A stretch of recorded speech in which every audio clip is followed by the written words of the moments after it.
Assalamualaikum warahmatullahi wabarakatuh. Apa kabar untuk seluruh penonton video saya dari Sabang sampai Merauke? Semoga selalu diberi keberkahan, rahmat, dan dimudahkan segala urusannya oleh Allah Subhanahu wa Ta'ala. Serta bagi yang belum mendapatkan hidayah, semoga segera diberi hidayah oleh Allah Subhanahu wa Ta'ala.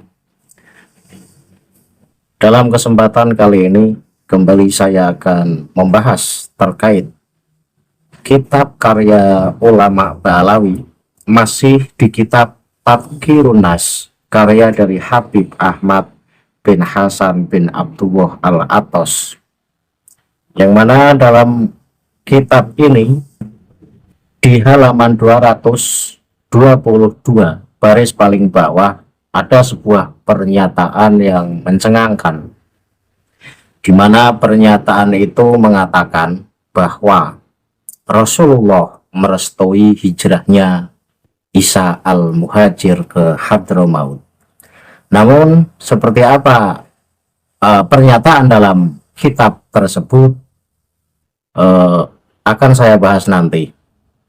Untuk seluruh penonton yang belum subscribe channel saya, silahkan tekan tombol subscribe, kemudian like video ini dan share video ini ke teman-teman kalian semua, sehingga yang belum tahu menjadi tahu. Yakinlah bahwa munculnya channel ini tidak lain adalah untuk mencerdaskan seluruh muslim di Indonesia agar tidak mudah terkena doktrin oleh orang-orang yang punya kepentingan dengan mengaku-ngaku sebagai cucu Rasul serta membawa-bawa agama. Seperti biasa, sebelum saya masuk pada inti dari pembahasan, akan saya sedikit ulas terkait nasab Ba'alawi. Jadi bahwa Ba'alawi ini mengklaim nasabnya tersambung ke Nabi Muhammad SAW melalui jalur Ahmad bin Isa. Nah, Ahmad bin Isa ini telah terkonfirmasi dalam kitab-kitab nasab sebagai keturunan Nabi dari jalur Al-Uraidi yang wafat pada tahun 210 Hijriah.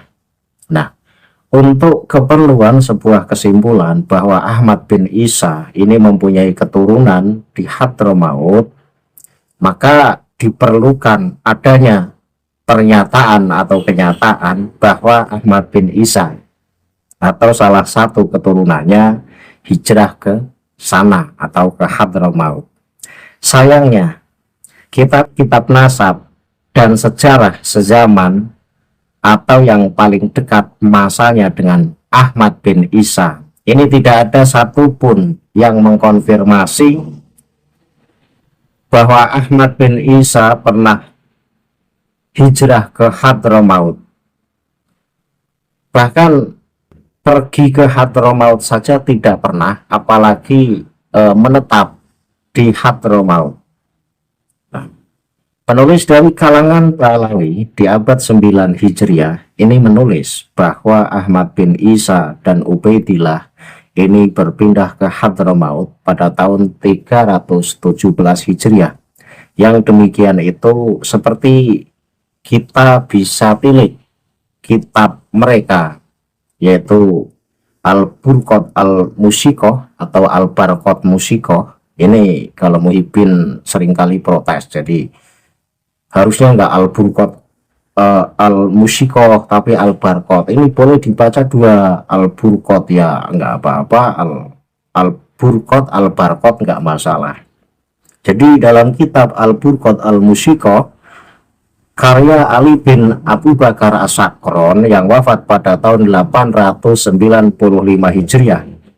Kemudian kitab Jauharus Safaf karya dari Al-Khatib yang wafat pada tahun 885 Hijriah.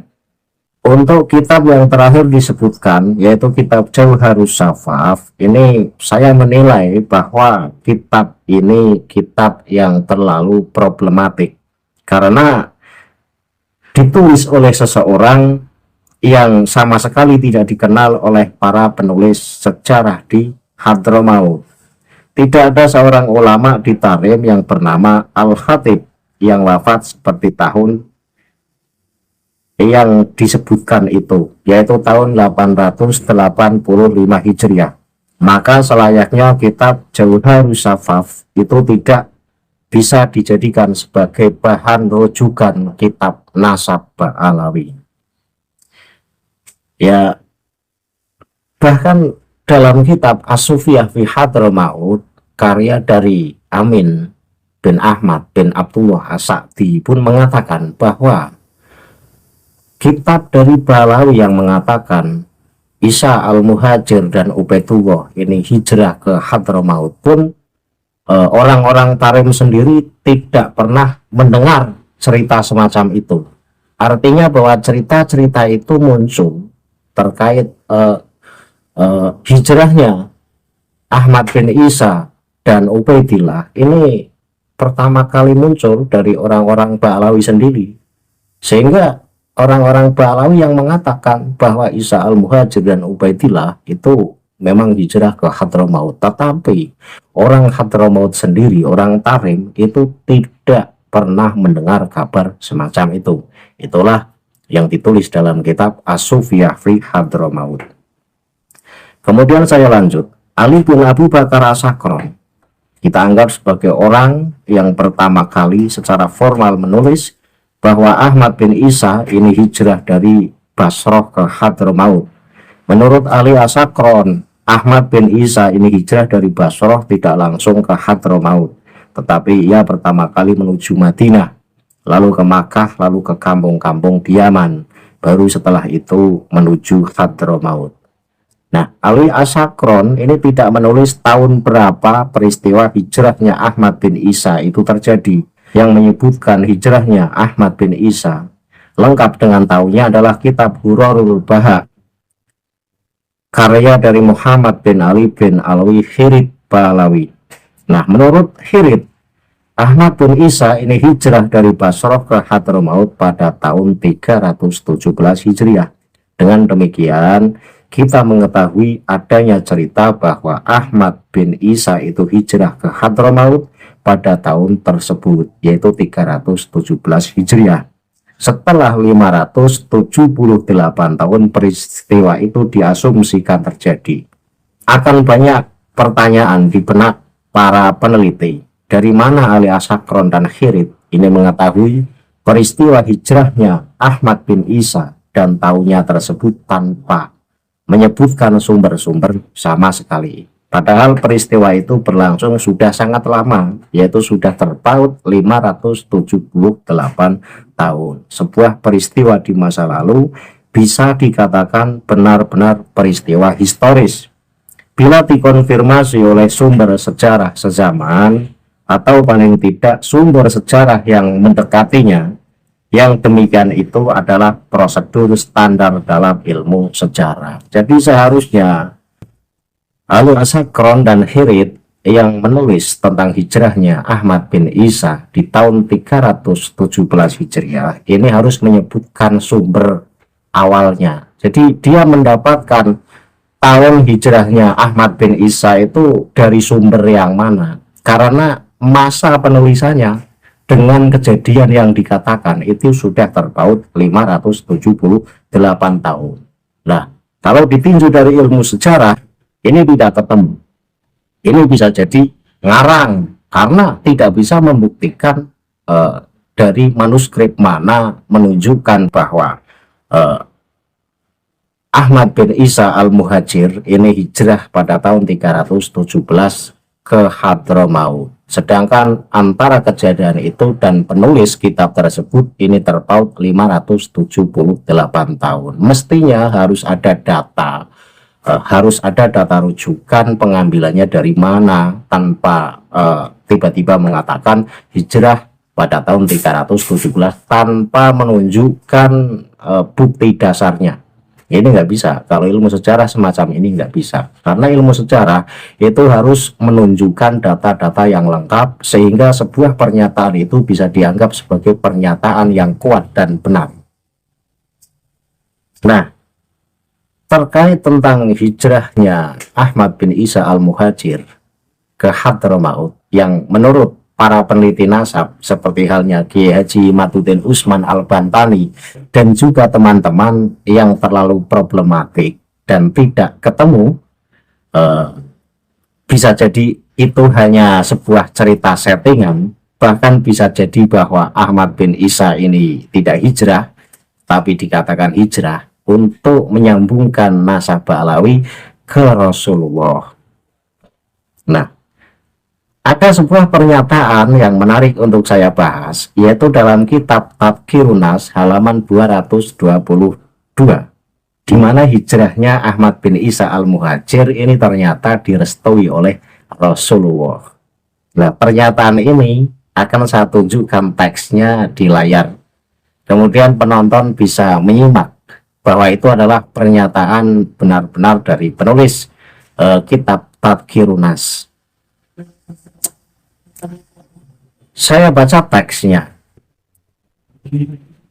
Qala radhiyallahu anhu ra'aitu an-nabiyya faqultu lahu hal anta radin bi khuruji sayyidina Ahmad ibn Isa ila hadramauta faqala ana afrahu bi kulli ma yafrahu bihi Ahmadu. Artinya apa? Artinya ia berkata, Habib Ahmad bin Hasan bin Abdullah Al-Atos ini yang berkata, aku melihat Nabi Muhammad Shallallahu Alaihi Wasallam, lalu aku bertanya kepada beliau, apakah engkau ridho dengan kepergian junjungan kita, yaitu Ahmad bin Isa ke Hadramaut? Kemudian Rasulullah menjawab, aku bergembira dengan apapun yang membuat Ahmad bin Isa bergembira. Ini pernyataan yang koplak, konyol. Jadi Habib Ahmad bin Hasan bin Abdullah Al-Atos ini katanya ketemu Rasulullah. Ini tidak dalam mimpi loh, karena di sini tertulis ro'aitu an-nabiyya, tidak dalam kondisi tidur. Jadi Habib Ahmad bin Hasan bin Abdullah Al-Atos ini berjumpa dengan Rasulullah, tidak dalam mimpi, padahal ya masanya terpaut jauh. Wong katanya ini keturunan Rasulullah, kok berarti kan masanya sudah terpaut jauh. Rasulullah sudah meninggal sangat lama. Tetapi Habib ini mengatakan berjumpa kepada Rasulullah, kemudian tanyalah kepada Rasulullah. Pertanyaannya gimana? Wahai Rasulullah, apakah engkau ini meridhoi tentang hijrahnya Ahmad bin Isa ke Hadramaut? Lah kemudian Rasulullah menjawab, oh, saya ini bahagia setiap sesuatu perkara yang perkara itu membuat Ahmad bin Isa bahagia. Artinya Rasulullah ini wis pokoknya kalau Ahmad bin Isa bahagia, aku ikut bahagia. Artinya Ahmad bin Isa mau hijrah ke Hadramaut, kalau memang itu yang terbaik dan itu membuat Ahmad bin Isa bahagia, tentu aku bahagia, kata Rasul. Nah, pernyataan ini tidak disertai dengan data dan bukti. Satu kejanggalan. Habib Ahmad bin Abdullah, Habib Ahmad bin Hasan bin Abdullah Al-Atos ini ngomongnya ketemu Rasulullah, ketemunya di mana? Tidak dalam mimpi, berarti kan ketemu dalam nyata. Jadi Rasulullah ini memang sering dijadikan mainan oleh klan-klan Ba'alawi. Jadi seringkali berjumpa Rasulullah dalam kondisi nyata, berjumpa Rasulullah dalam kondisi mimpi. Jadi Rasulullah ini dibuat mainan, dijadikan senjata pamungkas untuk membenarkan sebuah pernyataan, agar pernyataan itu dipercayai oleh orang-orang yang membaca pernyataan itu. Nah, untuk orang yang teliti seperti halnya saya, tentu akan saya kritisi. Tiba-tiba Habib Ahmad bin Hasan bin Abdullah Al-Atos ketemu Rasulullah, kemudian tanya ke Rasulullah, wahai Rasulullah, apakah engkau ridho dengan hijrahnya Ahmad bin Isa ke Hadramaut? Kemudian Rasulullah menjawab, oh, saya ini akan selalu bahagia setiap perkara yang dilakukan oleh Ahmad bin Isa itu membuat Ahmad bin Isa bahagia. Artinya Wes pokoknya kalau Ahmad bin Isa itu bahagia ya saya ikut bahagia. Itu kan berarti merestui hijrahnya Ahmad bin Isa ke Hadramaut. Nah, pernyataan dalam kitab Tadhkirun Nas halaman 222 ini mengindikasikan bahwa memang klan Ba'alawi ini sudah terstruktur. Jadi sudah jaringan penipu. Artinya saling mengglorifikasi, saling menguatkan, saling membenarkan cerita Habib satu dengan cerita Habib yang lain. Sehingga kalau yang di sini lewatnya lewat tahayul, jadi membenarkan hijrahnya Ahmad bin Isa al-Muhajir ke Hadramaut, tapi lewat tahayul di sini. Itu lewat tahayulnya bertemu Rasulullah, kemudian tanya ke Rasulullah terkait apakah ridho dengan hijrahnya Ahmad bin Isa al-Muhajir ke Hadramaut. Nah, ini lewat tahayul. Ini semata-mata agar pembaca ini percaya, oh berarti Ahmad bin Isa al-Muhajir ini benar-benar tokohnya ada, kemudian benar-benar hijrah ke Hadramaut. Buktinya Rasulullah sendiri merestui tentang hijrahnya Ahmad bin Isa al-Muhajir ke Hadramaut. Padahal ini cerita-cerita karangan, ketemunya saja di mana nggak ngerti, tidak dalam mimpi loh, dalam nyata. Jadi Rasulullah keluyuran. Jadi kalau di klan Ba'alawi ini Rasulullah biasa keluyuran, biasa ketemu dengan habib-habib mereka. Nah ini kan penistaan, ini penghinaan. Rasulullah jangan dibuat mainan. Rasulullah itu milik seluruh umat muslim, bukan milik klan Ba'alawi saja, sehingga seenaknya mencantumkan Rasulullah sebagai bahan penguat dan bahan pembenaran untuk setiap pernyataan-pernyataannya. Saya marah kalau semacam ini. Kemudian dalam penulisan teks ini juga akan saya kritisi. Ini teksnya ini tidak sopan banget.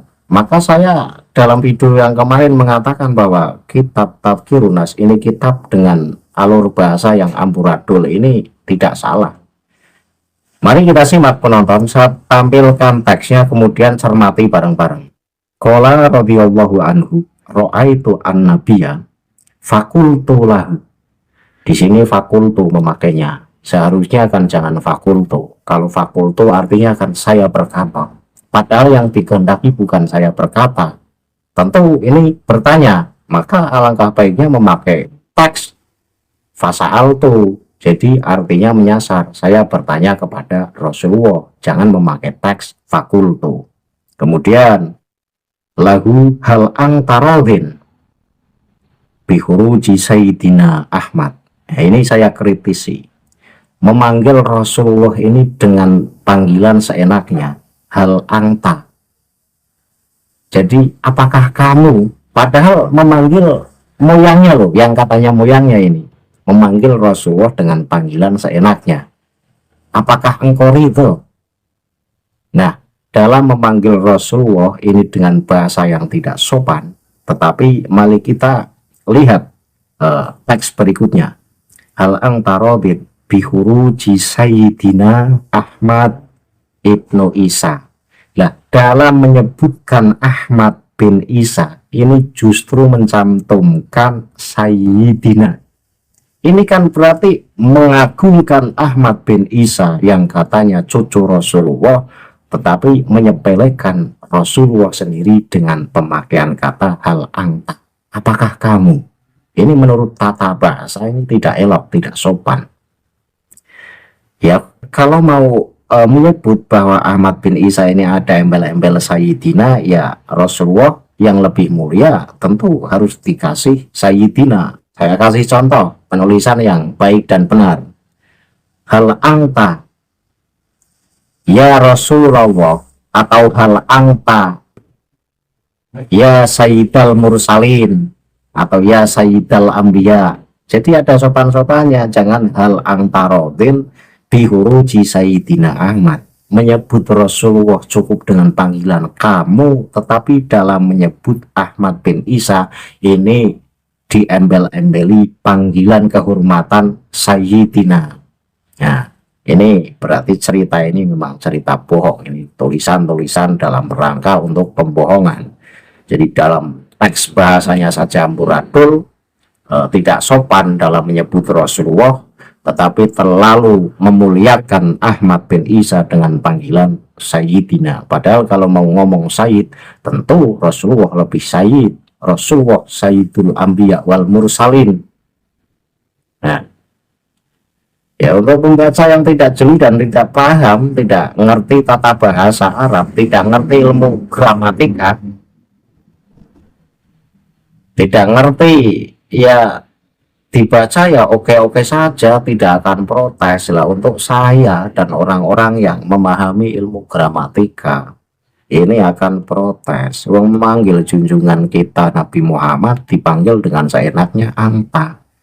Tetapi untuk manggil Ahmad bin Isa dipanggil dengan embel-embel Sayyidina. Ini kan kebalik ya. Kalau mau dikasih Sayyid ya kasih semua. Manggil Rasulullah ya kasih Sayyid. Hal angta ya Sayyidal Mursalin atau ya Sayyidal Anbiya, atau ya Sayyidah, apa saja. Yang penting itu panggilan kehormatan. Jangan hal angta saja. Jadi ini halu ya, cerita halu. Satu, cerita halu ini adalah untuk menguatkan kebenaran Ahmad bin Isa al-Muhajir ini hijrah ke Hadramaut. Jadi dengan membawa-bawa Rasulullah, bahwa Rasulullah pun katanya meridhoi dengan hijrahnya Ahmad bin Isa al-Muhajir lewat ketemu dengan Rasulullah langsung. Padahal ya bohong ini bohong. Saya lanjut. Saya baca lagi. Wa ra'aitu marratan azwajahu sallallahu alaihi wasallam wa radhiya anhuna mujtami'atin fi makanin wa aratu an atakhula ana wa rajulun kana ma'ya fi ru'ya yakni min ghairi ahli bait. Faqalat sayyidatuna Khadijah amma anta fa'ad hur wa amma hadha alladhi maka falyajlis min tahti li annana nastahihi fataholtu anna fara'aituha fi sadril majlisi mutaqaddimatin ala azwajihi sallallahu alaihi wasallam wa radhiya anhuna. Jadi ini dongeng lagi nih, ini Habib Ahmad bin Hasan bin Abdullah al-Atas ini lagi dongeng lagi. Faktanya setelah tadi berjumpa Rasulullah, kemudian tanya tentang bagaimana sikap Rasulullah terkait hijrahnya Ahmad bin Isa ke Hadramaut. Kemudian Rasulullah menjawab, apapun yang dilakukan oleh Ahmad bin Isa, selagi Ahmad bin Isa itu senang, maka saya pun ikut senang. Itu katanya Rasulullah. Ini pernyataan lagi bahwa suatu hari aku melihat istri-istri beliau, entah melihatnya di mana. Nggak ngayal loh ini melihat, bahasanya kan melihat. Jadi melihat dengan mata kepala. Ya, semoga Allah memberkahinya dan memberinya kedamaian. Jadi istri-istri Rasulullah ini berkumpul di suatu tempat dan aku ingin masuk bersama seorang laki-laki yang bersamaku dalam penglihatan itu. Maksudnya laki-laki yang bersama saya itu bukan dari golongan ahli bait. Namun Khadijah berkata, adapun kamu masuklah dan untuk orang yang bersama kamu ini biarkan dia duduk di bawah. Oh jadi gini, jadi Habib Ahmad bin Hasan bin Abdullah al-Atas ini suatu hari ketemu dengan istri-istri Rasulullah, yang pada saat itu si Habib tersebut lagi berdua sama temannya, yang mana temannya itu bukan ahli bait. Nah setelah berjumpa dengan istri-istri Rasulullah, kemudian si Habib tersebut dipersilahkan masuk dalam pertemuan itu. Berarti entah di mana saya nggak tahu, wong ini ceritanya ngayal. Pokoknya disuruh masuk. Tetapi untuk yang si temennya yang bukan dari ahli bait ini nggak boleh masuk, disuruh diam di luar. Setelah masuk maka si Habib yang disuruh masuk itu masuk dalam kondisi rasa malu, artinya malu lah, malu disuruh masuk. Dia menghadap ke depan, jadi pandangannya itu nggak berani menatap kepada para istri Rasulullah, jadi pandangannya itu tertuju ke depan, jadi melihat orang-orang yang duduk di barisan paling depan, jadi tidak berani melihat perkumpulan para istri Rasulullah. Nah, ini cerita-cerita semacam ini kan hanya bisa dipercayai oleh orang-orang yang akalnya tidak waras. Jadi antara Rasulullah, kehidupan Rasulullah dan kehidupan Habib Ahmad bin Hasan bin Abdullah Al-Attas ini terpaut waktu yang sangat lama. Kalau mengatakan ketemu istri-istri Rasulullah ini ketemunya di mana? Kalau ngomong ngimpi yang ngimpi, di sini kan tidak ngomong ngimpi, berarti ketemu dalam kondisi nyata. Apakah masuk ke dunia lain dan Anda melihat istri-istri Rasulullah itu di dunia lain? Jangan-jangan yang Anda lihat itu para gerombolan jin, kan begitu. Jadi tahayul ya tahayul, tapi tahayul ya jangan kebangetan. Tahayul ditulis di dalam kitab. Biar apa? Biar dianggap keramat. Jadi bisa ketemu dengan orang-orang yang masanya sudah terpaut sangat lama. Ini biar apa? Biar dianggap hebat, biar dianggap keramat gitu. Ya, saya tidak percaya. Karena penulisannya ini tidak detail. Penulisannya terlalu singkat, tiba-tiba mengatakan saya berjumpa dengan istri-istri Rasulullah. Kemudian pada saat itu saya itu lagi bareng teman saya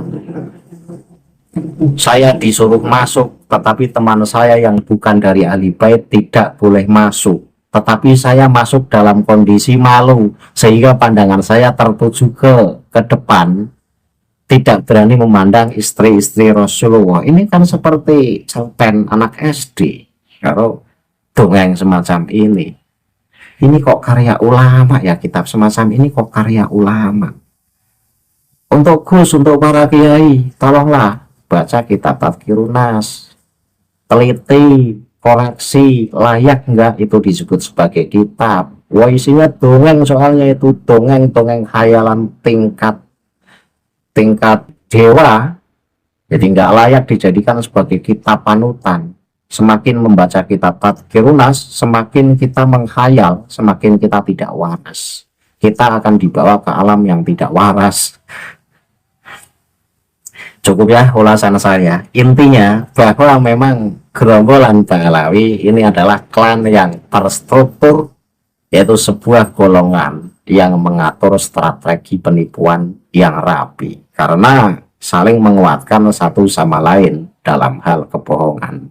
Seperti halnya di sini mengatakan bahwa Rasulullah merestui hijrahnya Ahmad bin Isa al-Muhajir ke Hadramaut. Jadi pernyataan semacam ini untuk dijadikan penguat bahwa keberadaan Ahmad bin Isa benar-benar hijrah ke Hadramaut ini biar diyakini sebagai cerita yang benar dengan membawa-bawa Rasulullah.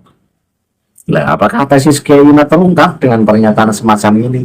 Oh tidak, tesis Kiai Imad sampai kapanpun tidak akan terungkap selagi belum ada antitesis yang membantah pernyataan dari Kiai Imaduddin Usman Al-Bantani betulnya dengan data dan fakta yang akurat. Selama tesis Kiai Imaduddin Usman Al-Bantani belum ada pembanding, yaitu antitesis, maka sampai kapanpun tesis Kiai Imaduddin Usman Al-Bantani adalah sebuah karya ilmiah yang merujuk pada kebenaran karena disertai dengan data dan fakta. Dan untuk klan Pahlawi adalah klan yang nasabnya problematik. Cukup saya akhiri. Bila ada salah kata saya mohon maaf. Billahi taufiq wal hidayah. Wassalamualaikum warahmatullahi wabarakatuh. Salam waras untuk seluruh muslim di Indonesia.